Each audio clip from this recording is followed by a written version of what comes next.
আল্লাহ তাআলা তিনবার বাইতুল্লাহর বড় হজ করাইছেন।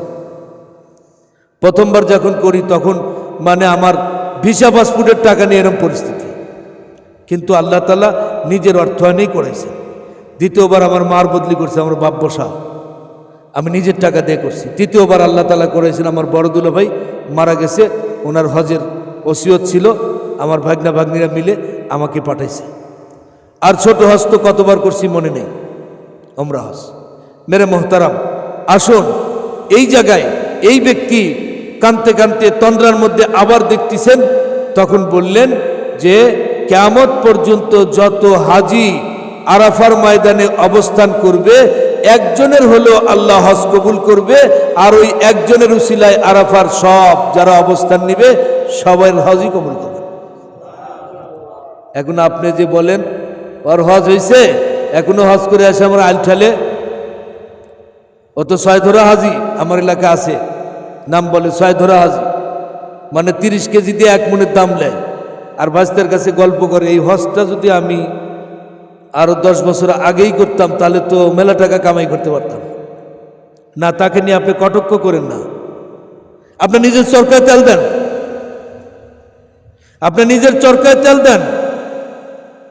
রোজা তো রাখলাম, হাদিস শরীফের মধ্যে তো এটা আছে, কামিন সাইমিন লাইসা লাহুল সাওম ইল্লাল জু, অনেক রোজাদার এমন আছে তার কোনো রোজাই হয় না শুধু ক্ষুধায় উপবাস থাকা ছাড়া। যদি ওই ব্যক্তি আমি হই, এত ফুটানি করে লাভ কি? আমি নিজেই ওই ব্যক্তি, আমি রোজার হক আদায় করতে জানি নাই, আমার মুখের ব্যবহার ঠিক নাই।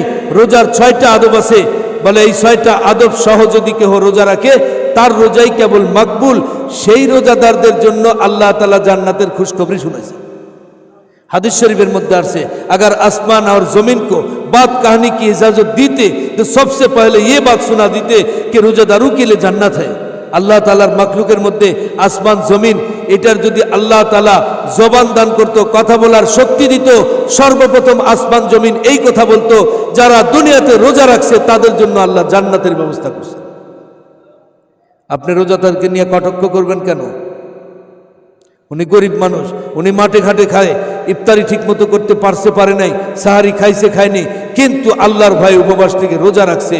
উনি শুধু রোজা রাখে নাই, 6টা আদব রক্ষা করে রোজা রাখছে। আপনি বড় দামি ব্যক্তি হতে পারেন, পয়সাওয়ালা হতে পারেন, আলেম হতে পারেন, মুফতি হতে পারেন, মুহাদ্দিস হতে পারেন, আরেকজন কিছুই জানে না, কিন্তু আল্লাহর ভয়ে যেইভাবে রোজা রাখার কথা ছিল সেইভাবে রোজা রাখছে। 6টা আদব রক্ষা করে 1 নম্বর আদব ছিল কি বলেন? জবানের হেফাজত, 1 নম্বর দৃষ্টির হেফাজত। রোজা থেকে কি? দৃষ্টির হেফাজত। মসজিদে লোক পাওয়া যায় না, অথচ আমার জানা মতে আমার দিল সাক্ষী দেয়, এই হরিশপুর মহল্লায় যতটুকু পর্যন্ত এই মসজিদের আজান পৌঁছায়, কমপক্ষে পুরুষ মহিলাদের 2000 মানুষ আজান শুনে। এই 2000 এর মধ্যে তো হিন্দু নেই আমার জানা মতে। এই 2000 মানুষের আমার দিল সাক্ষী দেয় 2000 জনই রোজা আছে।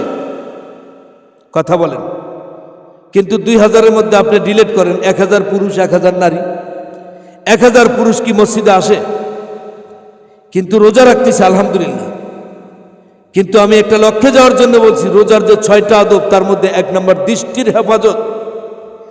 এই মোবাইলে যে সর্বনাশটা করছে, আগে তো আমরা তখন শুনছি কি যুগ আইলো সিনেমা হলে ছেলে মেয়ে পড়তে যায় না স্কুলে। সে আমাদের বাল্যকালের ক্লাস 4-এর সময় গানটা শুনছিলাম। কি যুগ আসলো, সিনেমা হলে যায়, পড়তে বসে না সলফল।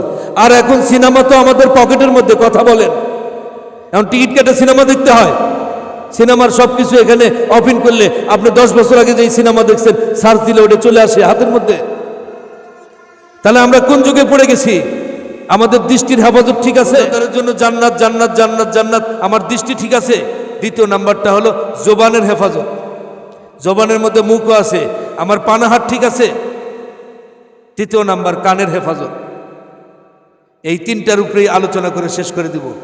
আমার হযরতজি রহমাতুল্লাহ আলাইহি বলতেন, চশমে বন্ধ লব্বে বন্ধ গোশে বন্ধ তানাবিনী নূরে হকবর মা বেখান।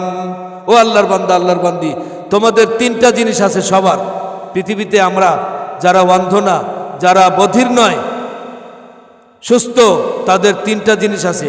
নাই দেখেন আমরা যারা আছি সবার এই 3টা জিনিস আছে না? চোখ আছে না, মুখ আছে না, কান আছে না, এই তিনটা জিনিসই কিন্তু তুলনামূলক খোলা। চোখ আপনি খুললেই ভালো জিনিসও দেখতে পেতে পারেন, মন্দ জিনিসও দেখতে পারবেন। একটা বদনজরে আপনার 40-48 বছরের আমল বিনষ্ট করে দিতে পারে, আর একটা সুনজরে আপনাকে কবুল হজের সওয়াব দান করতে পারে। কথা বলেন, তাহলে চোখটাকে দিয়েছে আমার এই জীবনের আমল নষ্ট করার জন্য না আমল বানায় নেওয়ার জন্য? কথা বলেন, তাহলে আমি এটা কেন ব্যবহার করতেছি? ব্যবহার করা তো নিষেধ না।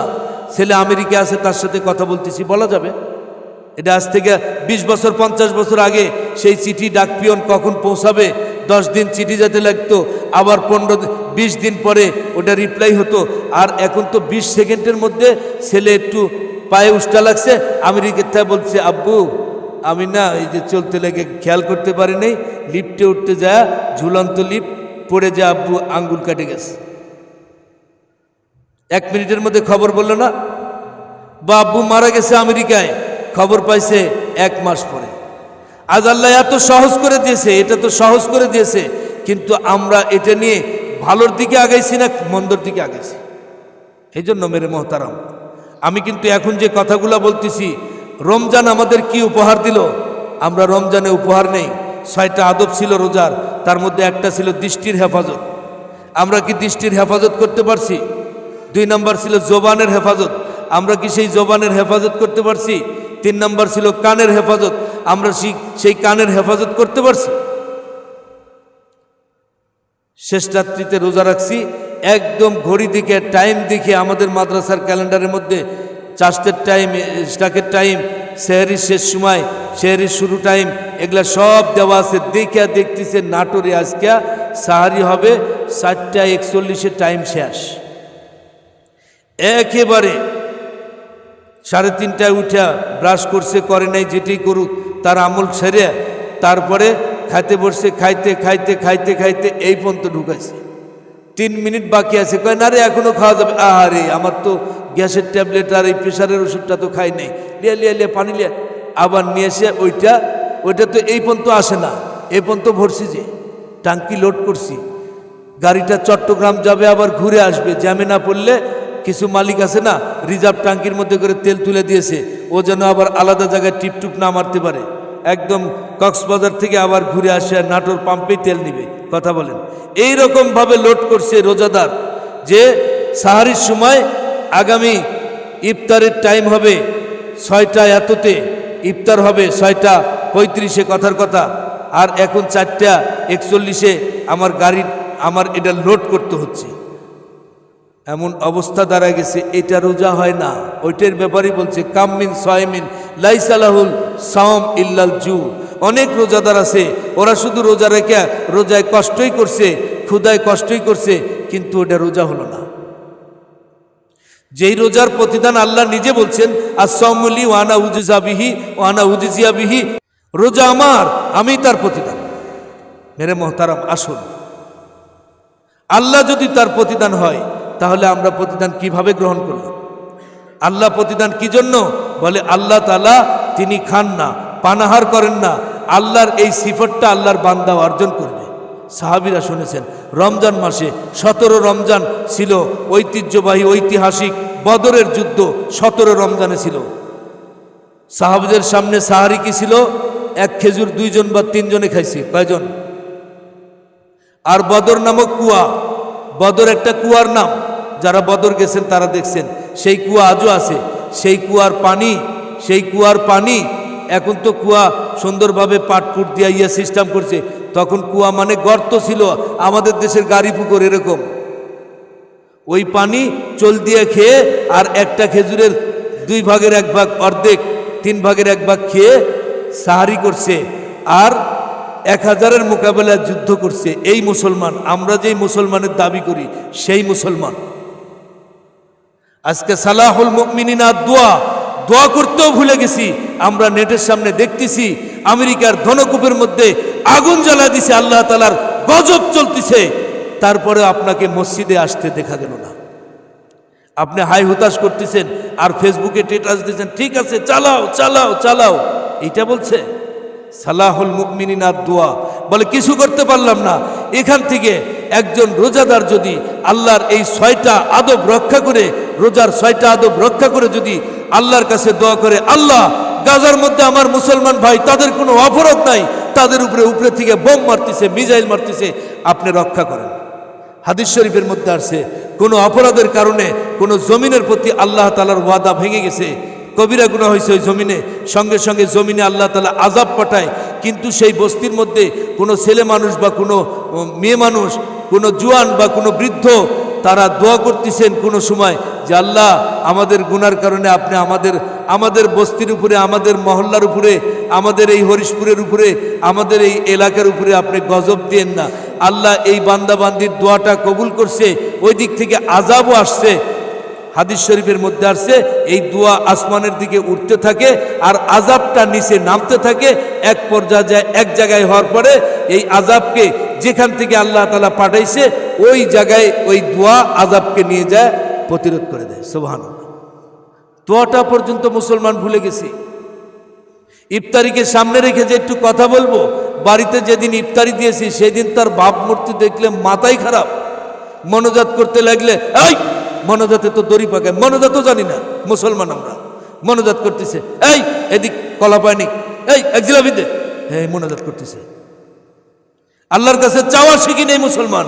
রমজান আমাদের কি উপহার দিল? আমরা বড় কষ্ট নিয়ে, আক্ষেপ নিয়ে কথা বলতেছি। এক সময় এই মসজিদে বয়স্ক ক্লাসের জন্য 30,000 35,000 টাকা খরচ করে প্রসপেক্টটা ছেপে 4-5টা জেলার মধ্যে সাই করে দিতাম। তখন 1-150 লোক হতো। এখনো এটা নেটে আছে, কিন্তু কই কোনো লোক আসে না। হরিশপুরের লোক মনে হয় জানেই না।